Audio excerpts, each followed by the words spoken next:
नमस्कार। आज हम एक ऐसे महान ग्रंथ की बात करेंगे जो हमें जीना सिखाता है।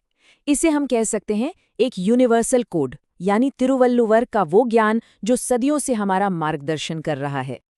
अब सवाल ये उठता है कि क्या वाकई 2000 साल पुरानी कोई किताब आज की इस भागदौड़ भरी जिंदगी में हमारा मार्गदर्शन कर सकती है, मतलब आज के जमाने में? चलिए इसी सवाल का जवाब ढूंढते हैं।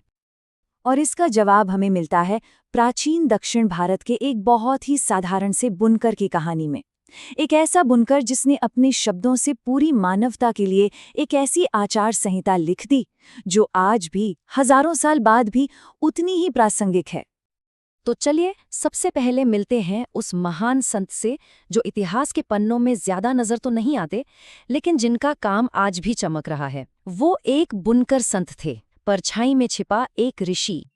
तो आखिर कौन थे ये तिरुवल्लुवर? देखिए, सच तो ये है कि उनके बारे में बहुत पुख्ता जानकारी नहीं मिलती, और शायद यही बात उन्हें और भी ज्यादा रहस्यमयी और खास बनाती है। जो कुछ हम जानते हैं वो ये है कि वो शायद 4वीं से 6वीं शताब्दी के बीच तमिलनाडु के माइलापुर में रहते थे, जो आज का चेन्नई है, और पेशे से एक मामूली बुनकर थे। जी हाँ, एक बुनकर। लेकिन उनकी सोच किसी भी धर्म, जाति या पंथ की सीमाओं से बहुत ऊपर थी। यही वजह है कि हिंदू हों, जैन हों या कोई और समुदाय, सभी उन्हें आज भी उतना ही सम्मान देते हैं। अब बात करते हैं उनकी एकमात्र रचना की, जो अपने आप में एक मास्टरपीस है। ये एक तरह से जीवन जीने की गाइड है, कुल 1330 छंदों में लिखी एक उत्कृष्ट कृति। ये नंबर याद रखिएगा, 1330। इतने ही दोहे, जिन्हें तमिल में कुरल कहते हैं, उन्होंने लिखे हैं, और हर एक कुरल अपने आप में ज्ञान का एक छोटा सा सागर है। इस महान कृति का नाम है तिरुकुरल। ये प्राचीन तमिल में लिखा गया नैतिकता पर एक ऐसा ग्रंथ है जो किसी एक धर्म की बात नहीं करता, बल्कि पूरी इंसानियत की बात करता है। तिरुकुरल की असली खूबसूरती इसकी बनावट में है। इसे जीवन के 3 सबसे जरूरी स्तंभों पर बनाया गया है। ये वाकई में एक संपूर्ण जीवन जीने के लिए एक पूरी गाइड है। तो देखिए, तिरुकुरल 3 हिस्सों में बटा है। पहला है अरम, जिसका मतलब है सद्गुण या नैतिकता। इसमें 380 दोहे हैं। दूसरा और सबसे बड़ा हिस्सा पोरुल है, यानी धन, जिसमें राजनीति और समाज पर 700 दोहे हैं। और तीसरा हिस्सा है इनबम, यानी प्रेम, जिसमें पारिवारिक जीवन और भावनाओं पर 250 दोहे लिखे गए हैं। अगर इस चार्ट को ध्यान से देखें तो एक बहुत ही दिलचस्प बात सामने आती है। सबसे ज्यादा दोहे यानी 700 दोहे पोरुल यानी धन और शासन को दिए गए हैं। इसका मतलब क्या हुआ? इसका मतलब ये हुआ कि तिरुवल्लुवर के लिए एक अच्छे समाज की नींव सिर्फ व्यक्तिगत नैतिकता नहीं थी।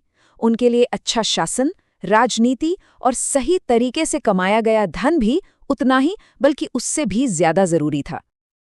अब जरा इन कुरलों की बनावट पर गौर करते हैं। इनकी ताकत इनकी सादगी में है। सोचिए, बस 7 शब्दों में कितना गहरा ज्ञान छिपा हो सकता है। यही है कुरल की शक्ति। जैसे अरम यानी सद्गुण वाले हिस्से से एक शिक्षा है। सत्य ही सब गुणों का आधार है। कितनी सीधी और सरल बात है ना? पर यही एक छोटा सा सिद्धांत व्यक्तिगत ईमानदारी से लेकर एक अच्छे शासन तक हर चीज की नींव है। अगर सच्चाई नहीं तो कोई भी गुण टिक नहीं सकता। एक और बहुत ही शक्तिशाली कुरल है जो अहिंसा के महत्व को बताता है। वो कहते हैं, किसी भी जीवित प्राणी को न मारना ही सर्वोच्च धर्म है। और अब पोरुल वाले हिस्से से एक उदाहरण देखते हैं जो बताता है कि वो एक अच्छे लीडर के बारे में क्या सोचते थे। राजा का सबसे पहला कर्तव्य अपनी प्रजा की रक्षा करना है। ये कोई हजारों साल पुराना विचार नहीं है। ये आज भी अच्छे शासन और सामाजिक जिम्मेदारी का एक ऐसा सबक है जो हर लीडर के लिए जरूरी है। अच्छा, अगर हम तिरुवल्लुवर की तुलना उत्तर भारत के संत कबीर से करें तो एक दिलचस्प फर्क नजर आता है। तिरुवल्लुवर ने नैतिकता, शासन और एक संतुलित जीवन पर जोर दिया। वहीं कबीर का ध्यान ईश्वर की भक्ति और बाहरी आडंबरों को नकारने पर था। दोनों ही महान थे, बस उनके रास्ते और प्राथमिकताएं अलग-अलग थीं। तिरुवल्लुवर का प्रभाव समय के साथ कम नहीं हुआ, बल्कि बढ़ता ही गया है। चलिए देखते हैं उनकी इस स्थायी विरासत को, एक ऐसी गूंज जो आज पूरी दुनिया में सुनाई देती है। जरा तिरुकुरल के इस शानदार सफर को देखिए। जब इसकी रचना हुई उसके बाद इसे तमिल वेद यानी तमिलों का वेद माना गया। फिर 19वीं से 21वीं सदी के बीच इसका 80 से भी ज्यादा भाषाओं में अनुवाद हुआ और आज के दौर में महात्मा गांधी जैसे महान नेताओं ने भी इससे प्रेरणा ली। 133 फीट ये कन्याकुमारी में बनी तिरुवल्लुवर की विशाल मूर्ति की ऊंचाई है और ये कोई यूं ही चुना गया नंबर नहीं है। ये तिरुकुरल के 133 अध्यायों का प्रतीक है। हर अध्याय के लिए 1 फीट, है ना कमाल की बात।